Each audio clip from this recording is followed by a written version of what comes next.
Okay. All right, let's assign you. Make host. Ha! It works. We found a way to hack it. Yeah. Okay. All right. Do you want me to introduce you, Nina?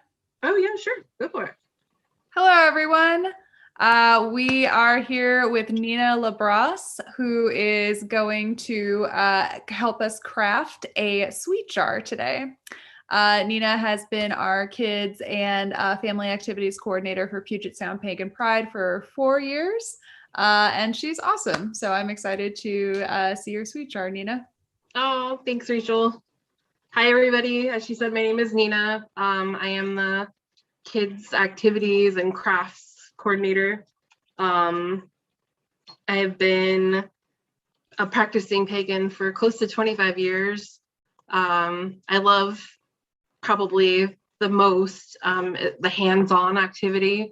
I really love having ritual and having participants be able to take something home with them. And in this case, in lieu of ritual, we're going to just talk about how to create a container spell. And this particular one is a sweet jar, and you'll potentially have the supplies that is needed to make your own.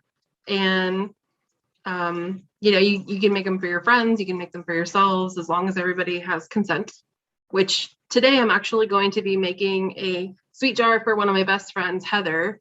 I made mine last night and I don't need 2 of them. So I'll show you what it's like to make a sweet jar for someone else.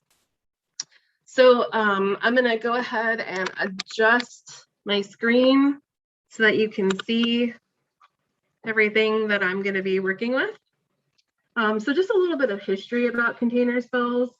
They're found in folk practices throughout the ages and cultures around the world in one form or another, including the UK, it's here in the US, and it's found in hoodoo and from the conjurers of Africa and their descendants.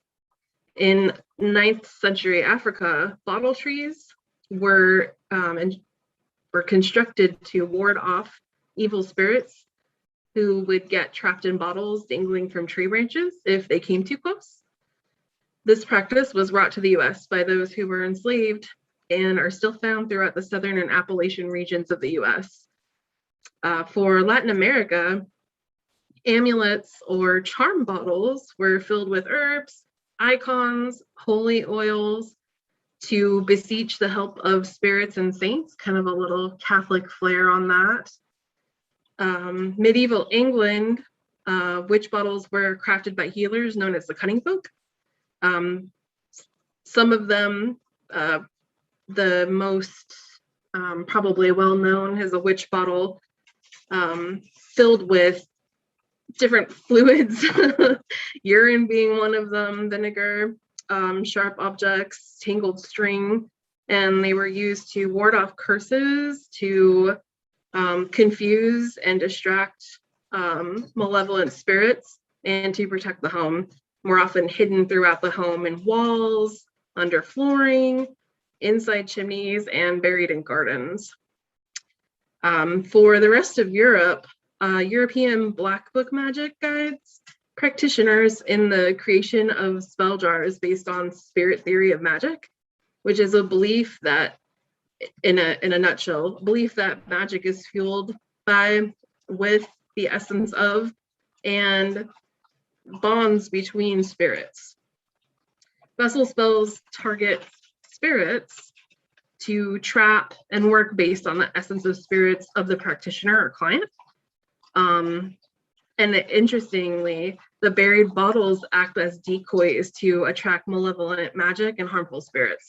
Pretty interesting stuff. Unlike their sour counterparts, honey jars are traditionally used to influence romantic relationships and turn enemies into friends and to bless the home, among other things. Modern application could be used to sway an interview for a new job in your favor. could be used for success in getting into new housing. And even something as, small as making your neighbors decide to stop gossiping about you. Our particular focus for our self jar, our jar is going to be for self-love. And we're going to be working on changing our situations by sweetening them. So we are going to sweeten up ourselves to be more kind to ourselves. We're going to look at changing moods and habits with the magic of herbs, stones, and honey. So some of the stones and herbs that I have selected here have attributes such as to soothe and control and diffuse anger, to release and ease anxiety, attraction, balance, body, mind, spirit, beauty, comfort, compassion, confidence, desire, as in to seek out or to manifest, empowerment, encouragement in both ourselves and others, and forgiveness, whether it's to forgive ourselves or to forgive others. So some of the materials, another thing that we could potentially use besides the stones and the herbs would be anointing or dressing oils. The purpose of the dressing or condition oils would be, for example, lodestone oil attracts luck and success. Attraction oil attracts luck, success, and love. There's one called uncrossing oil, which rids negative energy, hexes, etc. There is the angel blessing oil, which basically blesses and protects you and your magic. Loads of different condition oils or dressing oils. Some folks use these oils to anoint their candles prior to making a sweet jar. If you don't have access to dressing or condition oils, you can actually make your own. You can mix olive oil or other carrier oil with essential oils and empower the oil by charging it with crystals, smoke cleansing, or praying and chanting your intentions into the oil. You're basically blessing it. So let's talk about some of the supplies that we'll need aside from the herbs and stones. You'll want to have a jar with a lid, ideally one that is airtight, because we're going to have fluids and objects inside it that we want to keep shut pretty well. You'll need a pen and a paper, and we're going to write our petition or our intention on. You can use different kinds of sweeteners. Traditionally, honey is used. You can also use molasses or sugar.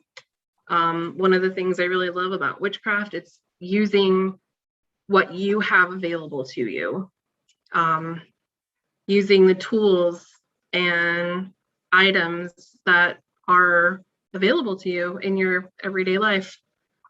You'll want to use a candle that is pink, white, or potentially lavender. And then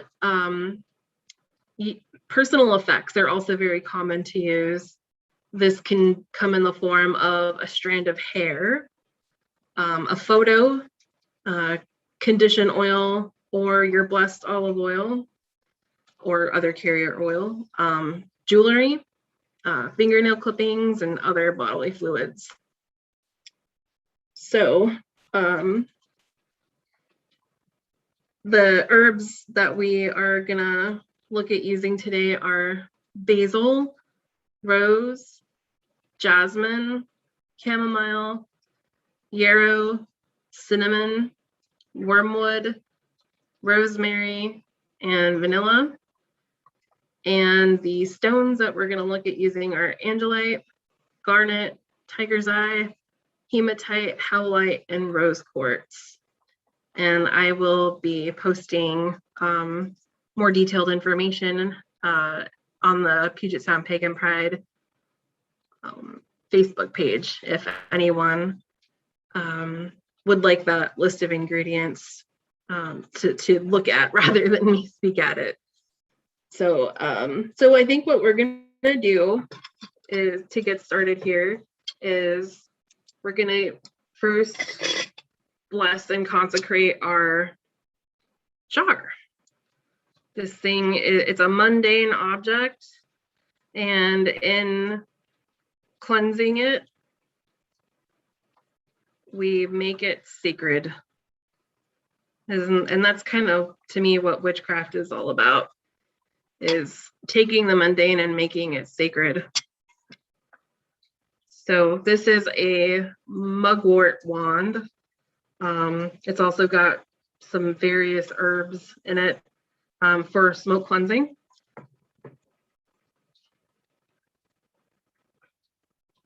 Okay. So we're just gonna take our jar and we're just gonna let the smoke go in it, throughout it. We are turning this vessel into an carrier, an object of magic. And we are dispelling any negativity, any energies of potential prior owners.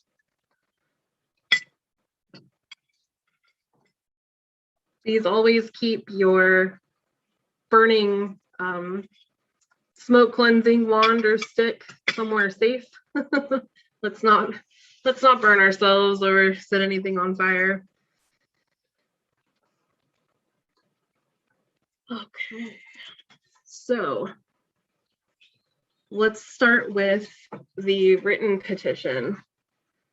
So this is where we write the desire or affirmation that we want to focus on a small piece of paper. So it's just an ordinary piece of brown paper that I have cut from a paper bag. A good thing to do when writing the petition is to keep it simple, yet make it detailed. Some folks believe that writing your affirmation or your petition without lifting the pen from the page makes the petition even more potent.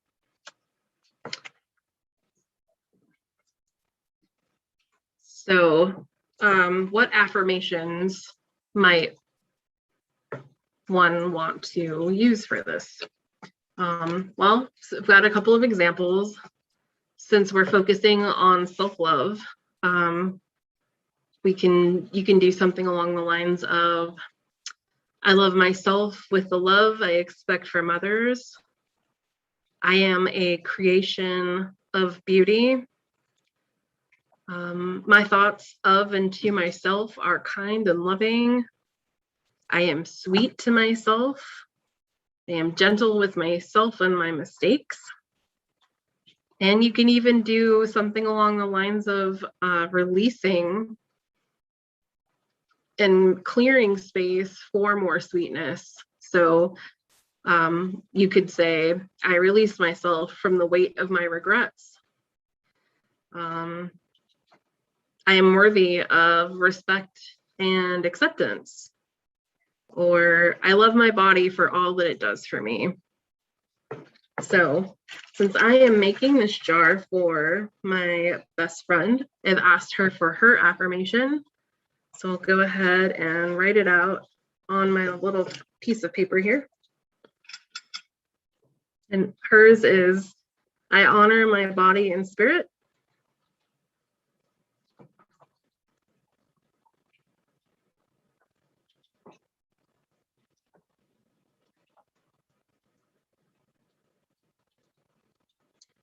And then the second part of that is I succeed in that which I desire.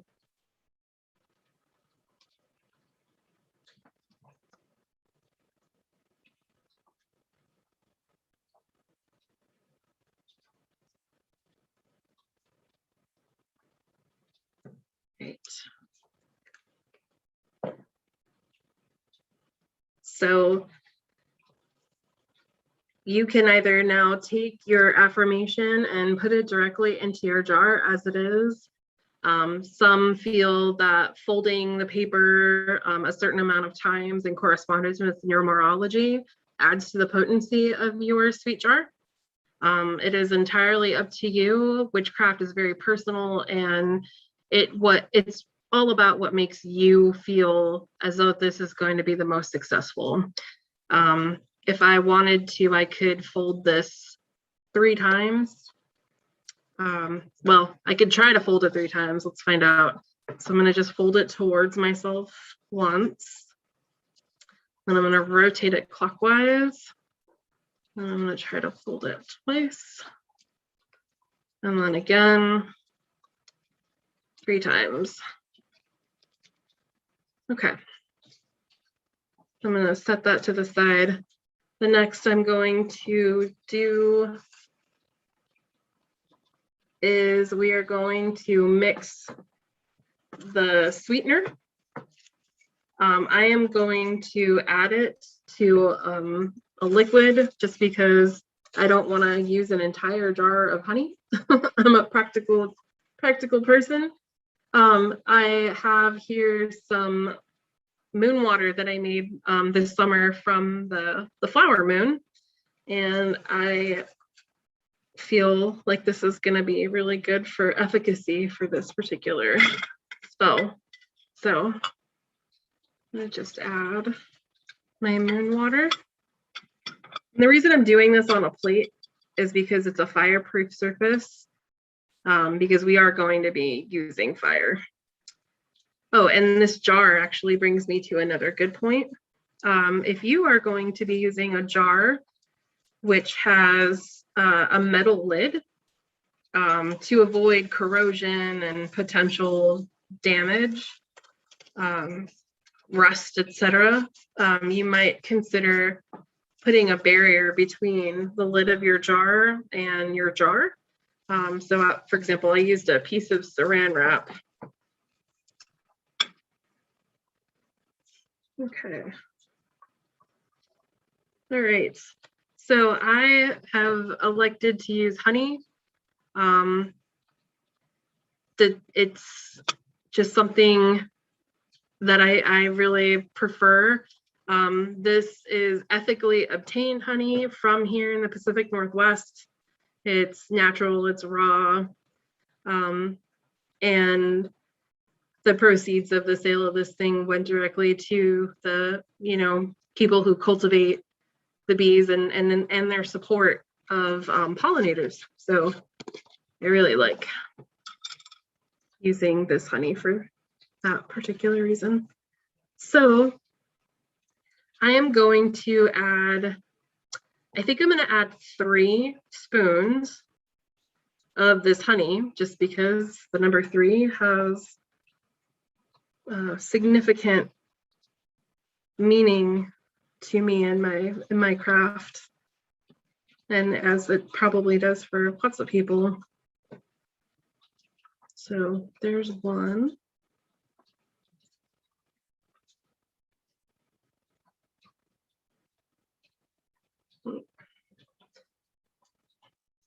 And 2.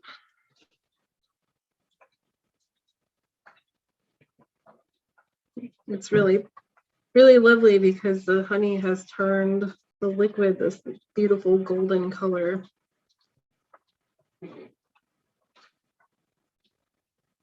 And 3.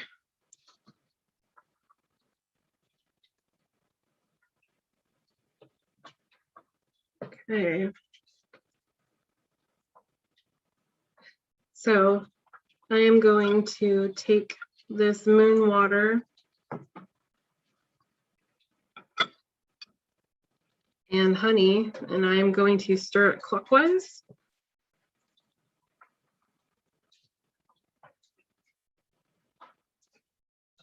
just mixing the ingredients, stirring clockwise because I am bringing in intentions and desires rather than releasing or banishing. I would go counterclockwise if I were trying to do some sort of banishing spell potentially. All right, no set number. I'm just strictly stirring to mix the honey with the moon water. Okay. So next we can go ahead and add our herbs, plants, and spices. And you can either, before or after this, you can dip your finger in your honey. I'm not going to because this is not my sweetening jar. This is going to be for my friend. But if it were mine, I would dip my finger into the honey and say, as this honey is sweet to me, so am I to myself and others around me to me. And I would repeat that 3 times. But we'll go ahead and add our herbs, plants, and spices, as well as our stones.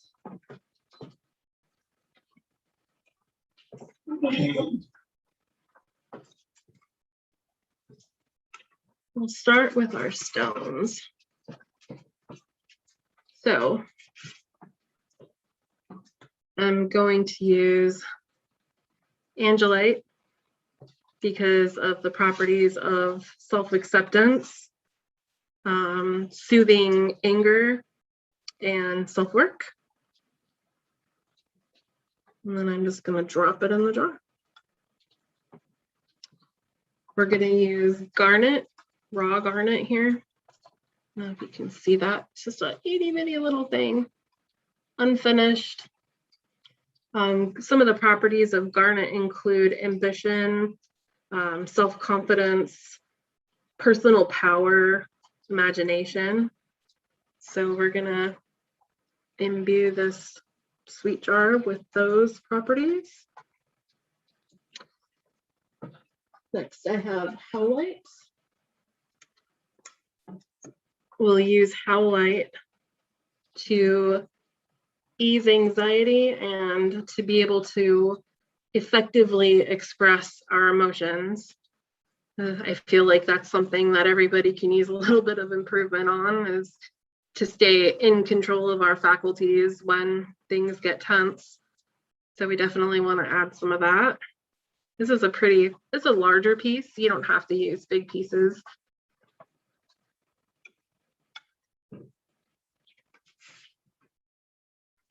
Okay, we're going to use hematite to activate and awaken personal power. It's also really good for balance, to establish limitations and honor our boundaries, which I feel like is really a big part of self-care, is realizing that it is okay to say no, and it is okay to not explain yourself when you need to say no. So others should respect our boundaries, and this is going to help amplify that. Hematite is also great to promote optimism and to gain support of both yourself and others around you.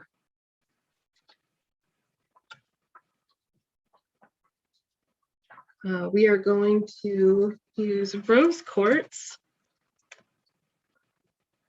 for emotional balance, for receptive energy, for self-improvement, self-image improvement specifically, for inner peace, for beauty, and reconciliation of mistakes that we've made. We're gonna release those mistakes.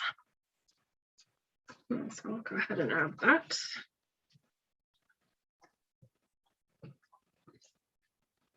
We're going to use Tiger's Eye specifically for confidence.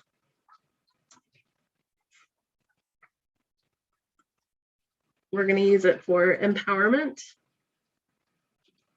grounding, introspection, owning our needs, and being empowered to honor our pleasure and to discover skills that maybe we don't know that we have.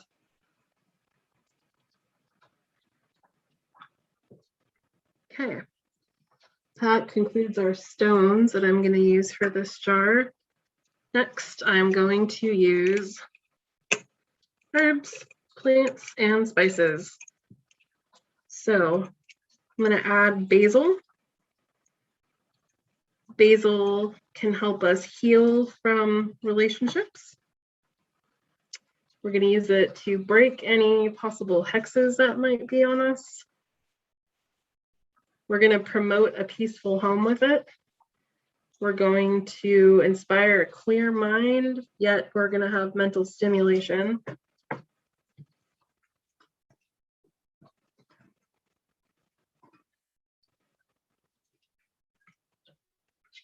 All right.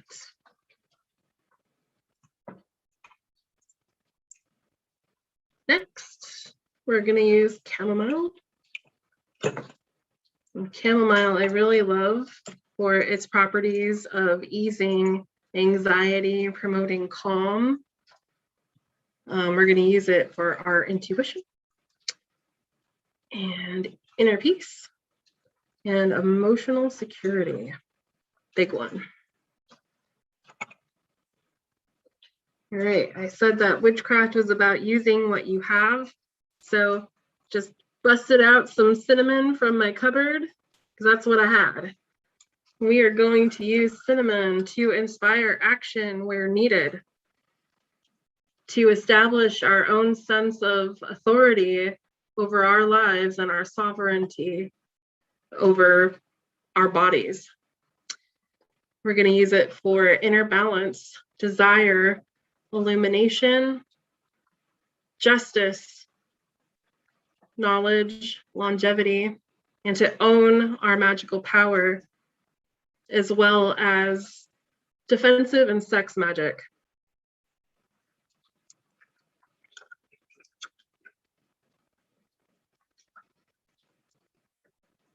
We're going to use jasmine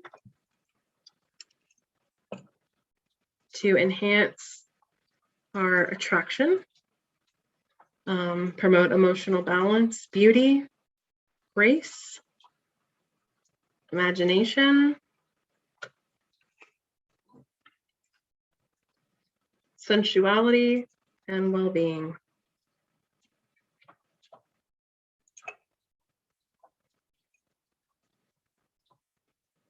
We'll use rose. This is pink and red rose specifically. We're going to use that for improvement of relationships, romance, passionate love, friendships, and other relationships. If we had white, we might use it to symbolize purification, innocence, clarity, or purity.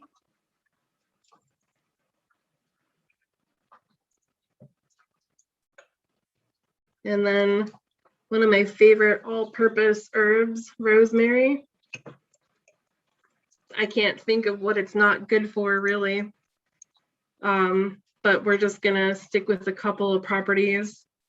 Empowerment, vitality, inner magical and mental power. And we're gonna also include with it release.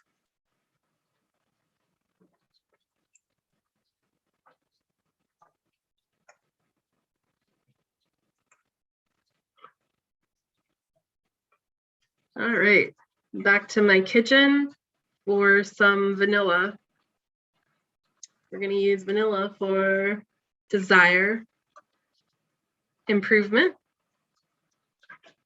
and sex and sexuality.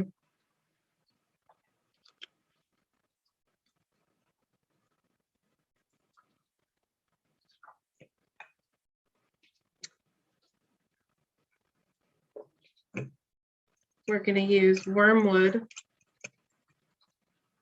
for enhancing clairvoyance,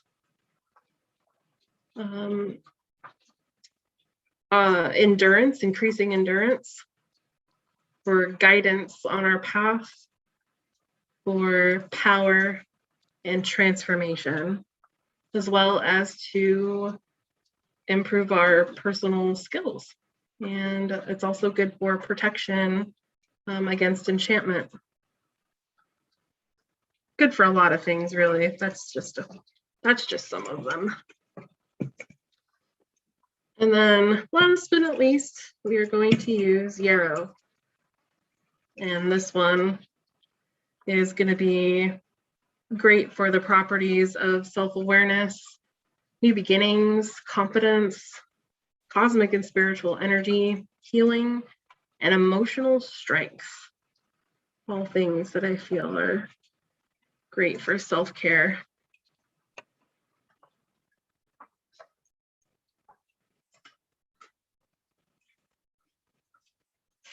Cool. For the personal effect, we're gonna because this is not my jar, I'm going to use an image of my friend Heather. We're gonna stick that in there. I don't think I can put it in there upright. Nope, okay. So I do need to fold it down a little bit.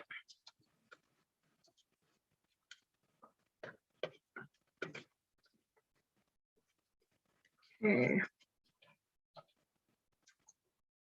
This jar is representative of Heather and our intention on doing this magical working for Heather. All right, so our jar now has all that we need for our working. I have overfilled it slightly. I might need to spoon a little bit of that out. Witchcraft is all about improv, right? Oh, I almost forgot our affirmation. We're going to put our affirmation in there. Yes. Okay. So I have a potent soup here in my jar of intention, herbs, stones, personal effect. And we're going to seal this jar. This is the reason I love this type of jar, is because you can really seal it well. Let me clean up my mess just a tiny bit here. All right. So if you have anointed your candle, or if you choose to anoint your candle at this time, you could. I have an oil here. I got this at Spring Mysteries a few years ago from a company called the Circle of Healing Essential Oils. This particular one is Aphrodite oil.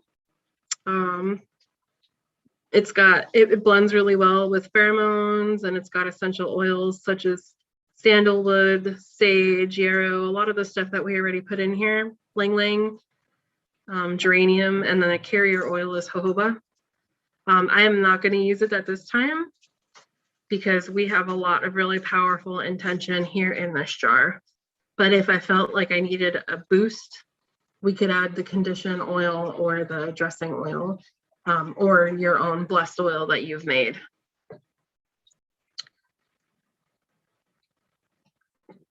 So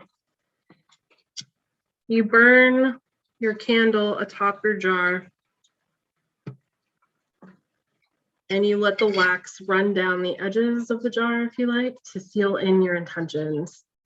You can burn your candle all at once or as often as you like if you need a boost. Some folks feel that opening the jar is not a great idea, just because they feel that it releases the intentions. Others open and close the jar at will.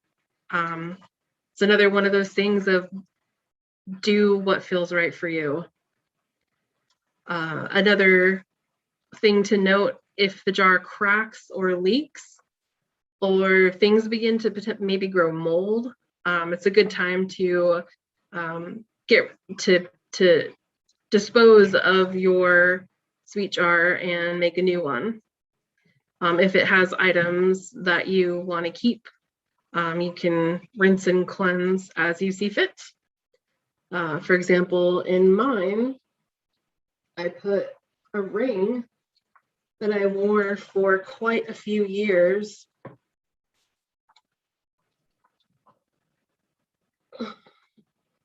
And this is the finished product of that one. This candle burnt so interestingly, I think. Hopefully you can see that. It just left the shell of a candle, but I really think it's interesting that the wax, the patterns of the wax, it poured out over the way that I would open this jar if I were going to. And that tells me that this jar needs to stay shut. So, okay, that's how the wax flowed. That's how we're gonna roll with it. And again, you can burn this candle all at once, or you can do it over a period of 3 days, 7 days, or you can just light it occasionally when you feel that you need a boost. And that is a sweet jar. Do we have any questions? I have a couple questions. One of them was, what do you do when it gets moldy and you decide to throw it away? Okay, great. But I was wondering, since you're adding in honey and since that's a natural preservative, would that help prevent the thing from going moldy since it's antimicrobial? Yeah, totally. If you use just pure honey, you very likely will not have any kind of mold issues. You could just for that exact reason. I mixed it with my moon water because I put some really great loving intent into it. And I also have no problem making new sweet jars on the regular. But if I did not want to do that, or if I was gonna keep this long term, I would definitely encourage you to use just honey. Okay. Well, that's a great idea. I hadn't thought about that before. I've made several jars before and they always turn moldy, but I always use the same stone from jar to jar because it's absorbing all the energy. And each time I do it, I'm finding that the bottles get stronger because Oh, I'm that's using awesome. I'm using some of the same material. And I still have my first sweet jar. It was a little jar about that big, and my mystical name is Fluffy. And so there's a little image I printed up on it that says Fluffy Magic with a little picture of a wolf. And that's full of wax from the first ritual I went to for Beltane. And we Oh, empowered candles, and I still have it.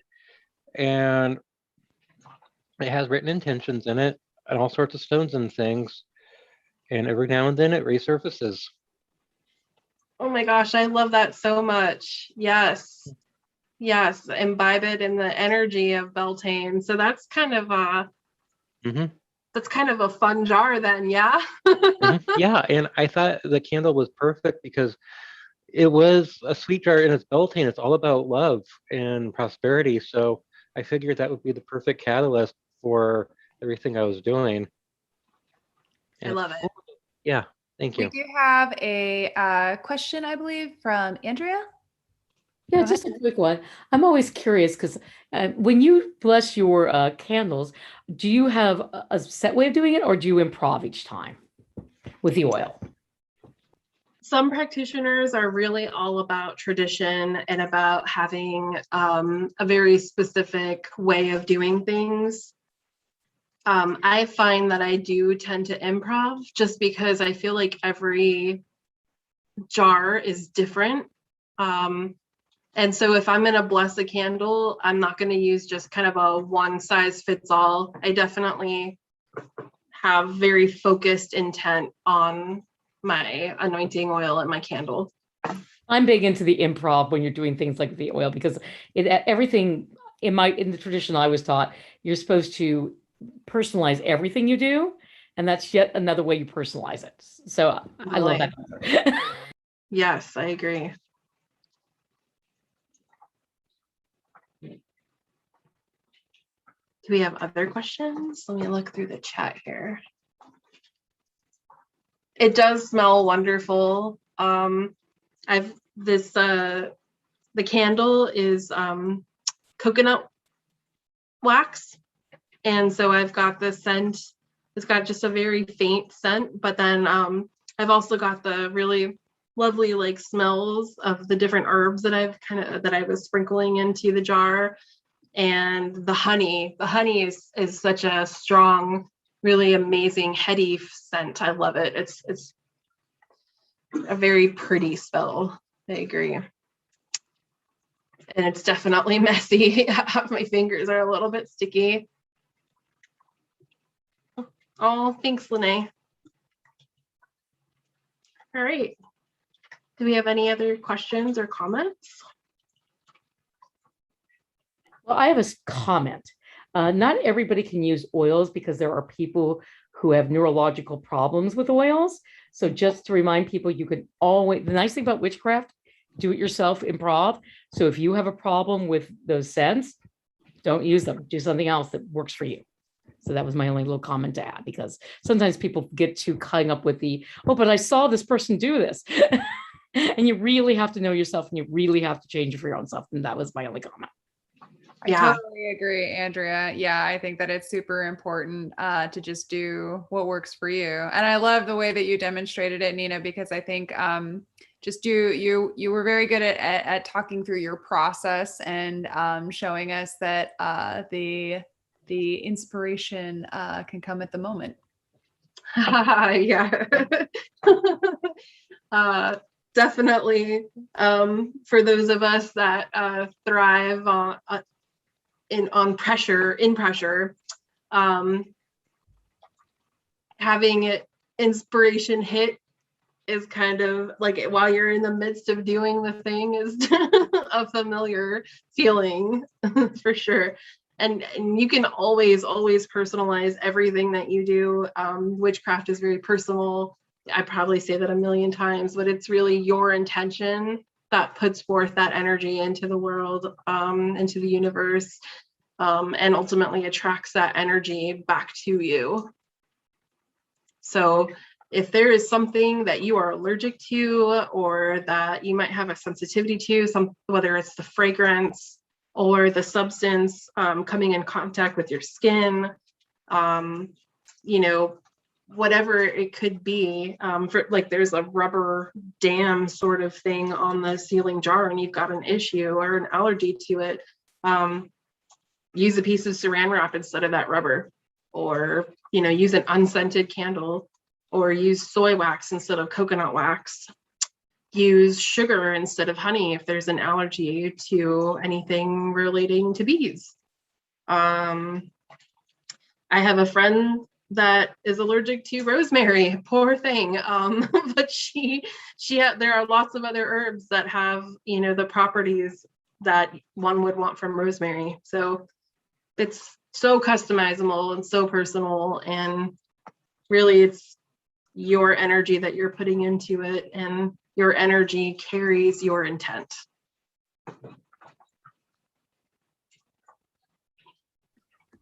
Thank you so much, Nina.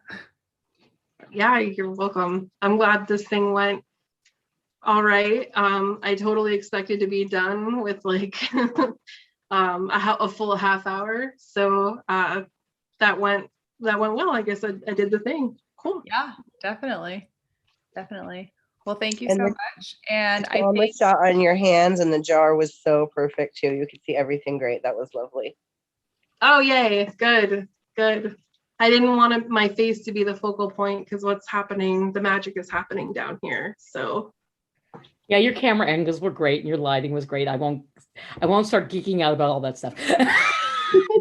I love it. Because I I can't. love it. That's awesome. Oh, I see a comment.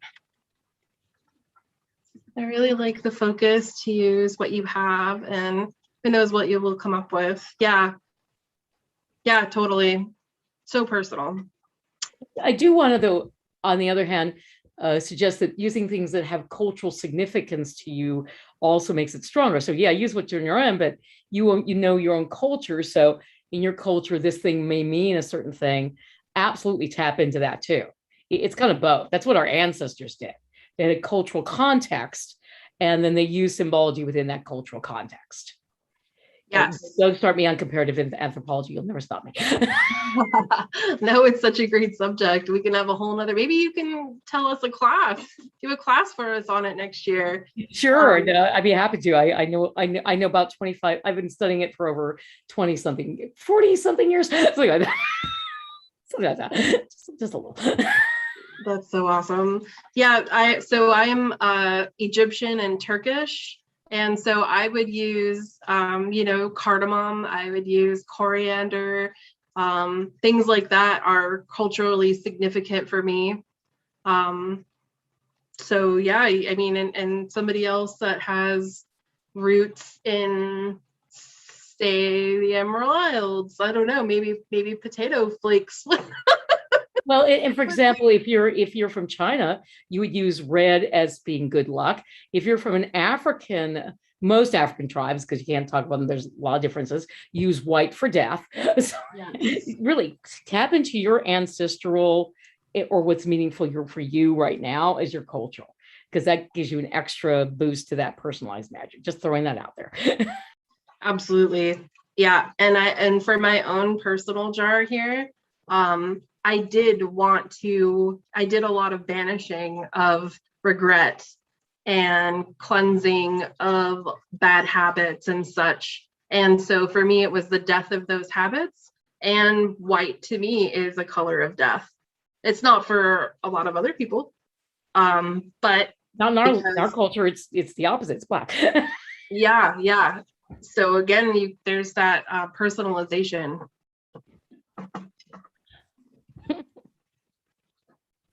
I love the way the candle reacted to that intention. It really seems not an accident. Right. I know. I just thought it was the coolest stinking thing. Well, thanks everybody so much for joining us today. I hope you were able to get some useful things out of my workshop, and I really hope you folks enjoyed all the other offerings. We had some really great speakers. We had some great workshops and presentations, and the great thing about them is they're going to be most of them are going to be viewable on YouTube long after the event is over. So I look forward to going back and playing some of the presentations that I missed out.